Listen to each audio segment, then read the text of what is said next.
Aujourd'hui, on va voir comment intégrer les objets. Donc, pour ce faire, je t'ai fait une petite banque donc, de tous les systèmes DJI qui existent. La première solution, c'est de prendre ce fichier-là et de le glisser donc sur ton projet. Voilà, donc tu te retrouves en fait avec tout le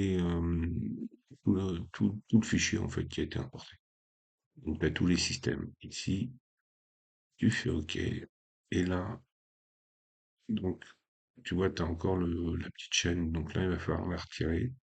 Donc tu cliques droit, tu fais supprimer le lien.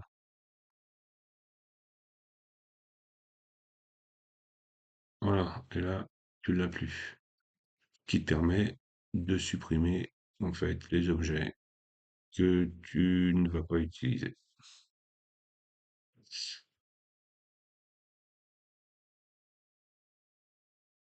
Une fois que tu as importé tout ça, bah, t'as pas besoin de tout, quoi. Donc tu vas conserver en fait ce qui t'intéresse. Donc là, on va rester sur le 4, puisque c'est le 4 qui t'intéressait. Donc il suffit de prendre les objets, tu cliques deux fois dessus, qui ne t'intéressent pas. Donc ça ne nous intéresse pas, ça non plus, ça c'est système 3. Voilà, ça, ça nous intéresse. Donc on commence, ça, ça, ça, ça, ça, ça, ça, ça, et tu supprimes. Voilà, ça, je le supprime aussi. Comme ça, il te reste que le VTX, donc 1104, l'antenne et la caméra. Voilà, ça, c'était la première solution. Donc, deuxième solution, pour importer un fichier, alors, on va raisonner autrement. Là, tu prends toujours, là, tu reprends ce fichier-là, mais tu vas l'ouvrir ce coup-ci. Clique deux fois dessus.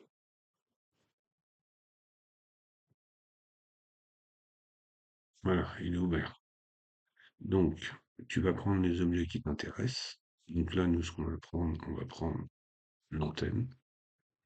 On a toujours du DJI 04 Pro et on va prendre le VTX. À la suite de ça, tu fais clic droit, tu fais copier, voilà, tout simplement. Tu retournes sur ton fichier là où tu travailles et tu fais les nouveaux. Voilà. Et là, tu as tes deux objets. Je pense que c'est la solution la plus facile. Bon, ou plus rapide. Après, tu fais ce que tu veux. Bon, je vais te mettre le fichier, comme ça là, je vais te donner une autre astuce pour récupérer ton fichier, et rapidement. Donc, quand tu veux récupérer ton fichier pour le travailler dans ton slicer, euh, en fait, tu fais exporter. Voilà. Et là, tu as plusieurs formats. Donc, moi, ce que je te conseille, c'est de l'importer au fichier 3MF. Si tu l'importes au fichier 3MF, euh, tu vas l'avoir quasiment tout de suite. Donc, tu vas pouvoir le récupérer après. Donc, par contre, si tu le fais en fichier STL, comme on a l'habitude de faire, voilà, là, il va falloir t'attendre énormément de temps. Pourquoi? Parce qu'en fait, le travail pour la transformation du STL, ce qui se passe, c'est que ça va sur le serveur de Fusion 360 et ça te revient après. Donc c'est beaucoup plus long. Donc n'hésite pas à le faire en fichier 3MF. Voilà.